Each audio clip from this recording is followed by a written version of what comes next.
Formatting your book is one of the most overlooked but critical steps in publishing.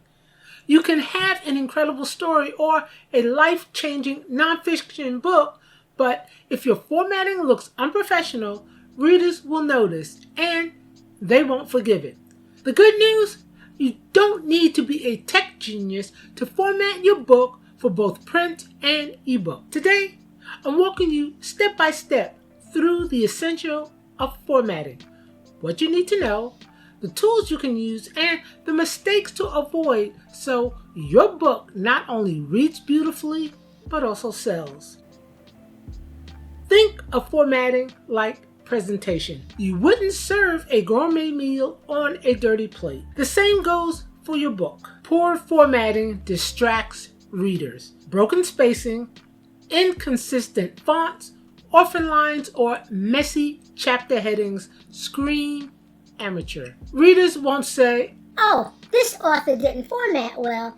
They'll just stop reading and leave a bad review. Excellent formatting, on the other hand, disappears. It allows your story, your ideas, your voice to shine without distraction. It also makes your book adaptable, whether someone is reading on a Kindle Paperwhite, an iPhone, or a hardcover copy. This adaptability puts you in control of your reader's experience, empowering you as a self-publisher. First, let's discuss the significant difference between print and ebook formatting. Print is fixed. That means your page number, margins, line spacing, and fonts appear exactly the way you designed them. You control the reading experience from start to finish. When it comes to ebooks, the reader is the boss.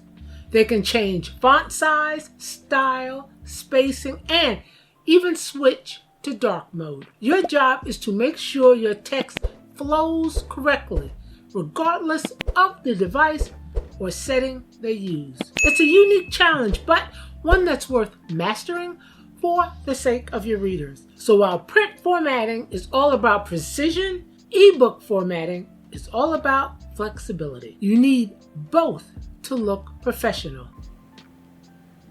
When formatting for print, here are the must-haves. For margins, set according to your trim size and page count. A 6x9 paperback with 300 pages needs wider inner margins than a 150-page book. Font choices. Serif fonts like Garamond, Times New Roman, or Minion Pro are industry standards. They're easier on the eyes for extended reading. For font choice, usually 11 or 12 point. Anything smaller feels cramped. Anything bigger looks like you're padding your word count. For line spacing, 1.15 to 1.5 is the sweet spot. Too tight feels overwhelming. Too loose looks awkward. For headers and footers, author name, book title, and page numbers should be consistent, but never on chapter opening pages. For chapter starts, always begin on a new page. Most traditional publishers start new chapters on the right-hand page. Some of the tools for print: Word with templates, Vellum, which is Mac only, Atticus, which is Mac and PC or browser, or InDesign for professional use. Enjoying the video? Don't forget to hit the like button and subscribe for more. And if you want to stay updated, turn on notifications so you never miss a new video. For ebooks, here's what you need to nail. No headers or footers. E-readers don't support them the same way as print. A clickable table of content. Readers expect to jump chapters with one tap. Hyperlinks. Back matter links should direct to your next book, email sign up, or website. Responsive text. Don't force line breaks or justify text oddly. Let the device handle the flow. For images, use high resolution compressed images. Anything too large slows down file loading. Tools for ebooks: Vellum, Atticus, Scrivener, or Calibre for tweaking. So what tool is right for you? That depends on your needs, budget, and comfort level with technology. For Microsoft Word, if you already have it, Word is essentially free.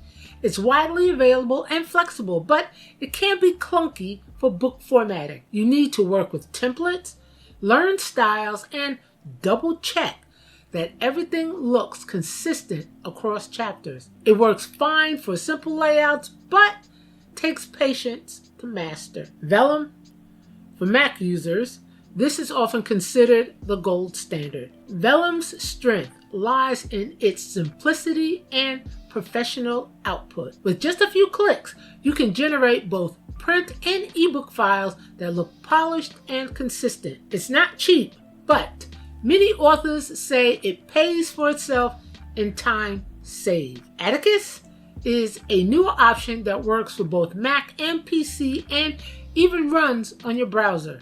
It combines writing and formatting in one tool, so you don't have to jump between platforms. It's a one-time payment, making it budget-friendly compared to Adobe subscriptions. For InDesign, it's the powerhouse of publishing.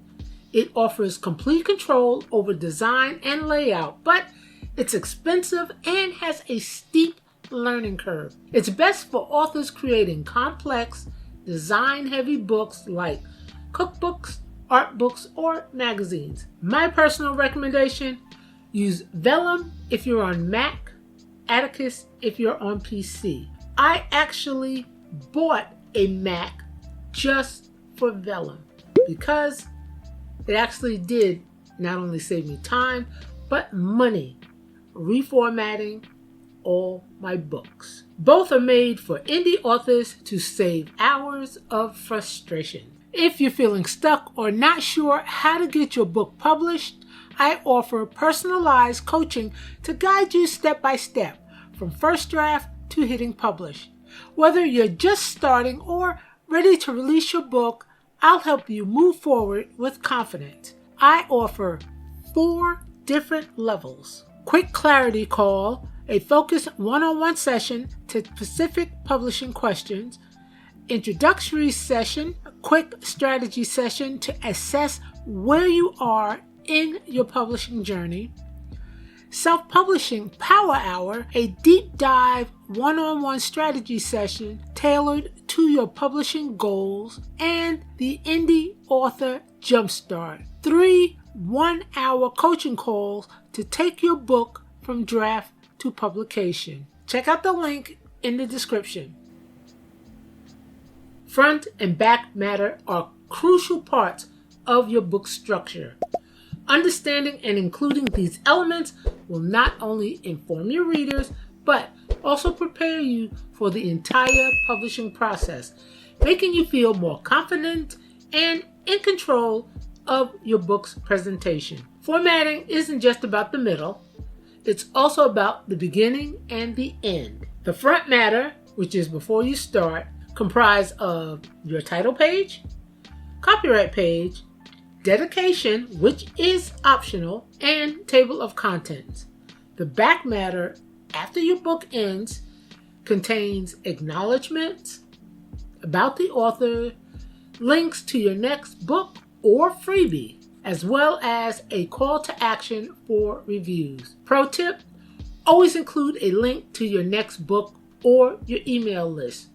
Your back matter is prime real estate for reader engagement.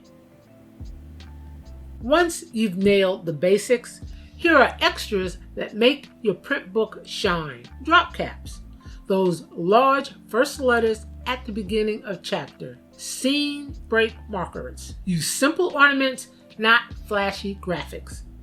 Widows and orphans. Adjust a line breaks so you don't have single words hanging at the top or bottom of a page. Consistency.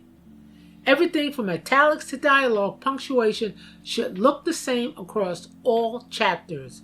These details separate amateur books from professional ones. Let's quickly cover the mistakes that make your book look unprofessional. Using novelty fonts like Comic Sans. inconsistent spacing between paragraphs, random blank pages, forgetting to embed fonts in PDF for print, not checking ebook previewers, leading to broken formatting on Kindles. If you avoid these, you're already ahead of most beginners. Before you hit publish, always proof your files. Upload your ebook to Kindle Previewer. Test on multiple devices, Kindle, iPhone, tablet. For print, order a proof copy. Don't just trust the PDF. See it in your hands. Double check front matter, margins, and back matter links.